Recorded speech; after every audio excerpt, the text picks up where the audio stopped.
I always thought my family was normal. A bit eccentric, maybe, but normal. My parents were historians, obsessed with dusty old books and forgotten eras. Our house was filled with antiques, and dinner conversations often revolved around obscure historical figures. I grew up thinking this was just who we were. But I was wrong. The secret they kept from me was far older and stranger than any history book could ever explain. It all started to unravel on my 18th birthday. It wasn't a big party, just a quiet family dinner. My dad gave me a small, velvet-wrapped box. Inside was a silver locket, intricately carved with symbols I didn't recognize. "It's a family heirloom," my mom said, her voice unusually soft. "It's been passed down for generations." I thought it was beautiful, but a strange coldness seeped from the metal into my skin. That night, I had the most vivid dream. I was running through a dark forest, the ground cold beneath my bare feet. I wasn't scared, though. I felt powerful, fast, and strangely alive in the moonlight. The dreams kept coming. Each night, they grew more intense. I'd wake up feeling exhausted but also exhilarated, my senses sharper than ever. The scent of rain on pavement, the quiet hum of the refrigerator, the subtle shift in light as a cloud passed over the sun, everything was amplified. I started noticing things about my parents too. They never seemed to eat much during the day. But our family dinners were always late, and the food was rich and red. They moved with a silent grace that seemed almost unnatural, and their eyes, especially in the dim light, held a depth I couldn't quite fathom. One evening, I came home early from a friend's house and found the front door ajar. I pushed it open quietly, and that's when I heard them. They were in the library, their voices low and urgent. "She's changing," my dad said. "The dreams, the senses, it's happening faster than it did for us." My mom sighed, a sound like rustling leaves. "We can't hide it from her much longer, Alistair. She needs to know what she is. She needs to know about her grandfather." Grandfather? My parents had always told me their parents passed away before I was born. I leaned closer, my heart pounding against my ribs. "He'll be here soon," my dad continued. "He wants to be here to guide her through the first full transformation." Transformation? My mind raced, trying to piece together the fragments. The late nights, the aversion to sunlight they always claimed was sensitivity, the strange locket, my own changing senses. It sounded like something out of a fantasy novel. I backed away from the door, my foot catching on a loose floorboard. It creaked loudly, and the voices inside stopped. The library door swung open, and my parents stood there, their faces pale. But it wasn't fear in their eyes. It was something else.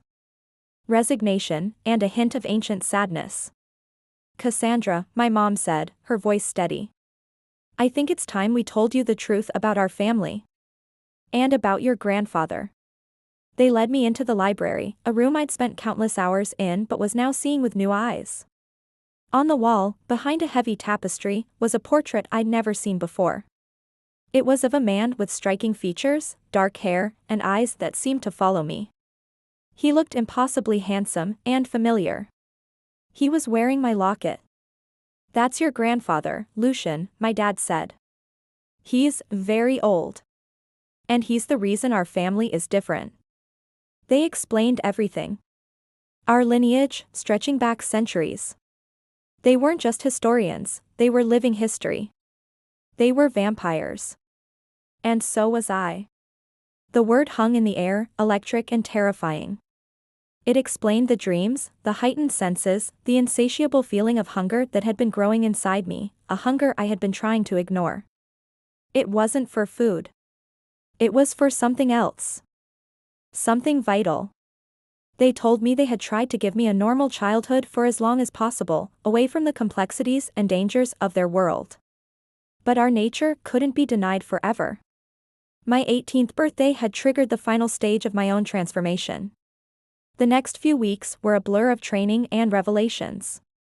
My parents taught me how to control my new abilities. The speed, the strength, the heightened senses that could become overwhelming. They taught me how to hear a single heartbeat in a crowded room, how to move so silently that I was practically invisible. They also taught me about our ethics. We didn't harm humans. For centuries, our family had developed a synthetic substitute for blood, a complex crimson liquid that sustained us without taking a life. It was our code, our way of coexisting. It was a relief, but the instinct, the primal urge, was still there, a low thrum beneath my skin. Then, he arrived. My grandfather, Lucian. He didn't look a day older than the man in the portrait. He moved with an effortless confidence that commanded the room. His eyes, the same ones I now saw in my own reflection, held the weight of centuries. He wasn't the monster I'd read about in books. He was charismatic, wise, and surprisingly gentle. He told me stories of his long life, of watching empires rise and fall, of the love and loss he'd experienced. He taught me that being a vampire wasn't a curse, but a different state of being. It was a chance to see the world in a way no mortal ever could. He guided me through my first full transformation under the light of the full moon. It was painful and exhilarating. I felt every cell in my body realign, every nerve ending ignite.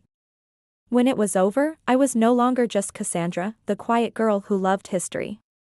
I was something more. The world had opened up in a kaleidoscope of sound, scent, and sensation. I finally understood the coldness of the locket. It was a regulator, designed to help young vampires control their burgeoning abilities. My parents hadn't been hiding a monster from me. They had been protecting me, preparing me for a legacy I was born to inherit. My life was no longer ordinary, but it was mine. And for the first time, I felt truly, completely alive. Thanks for watching. If you enjoyed this story, don't forget to like and subscribe for more.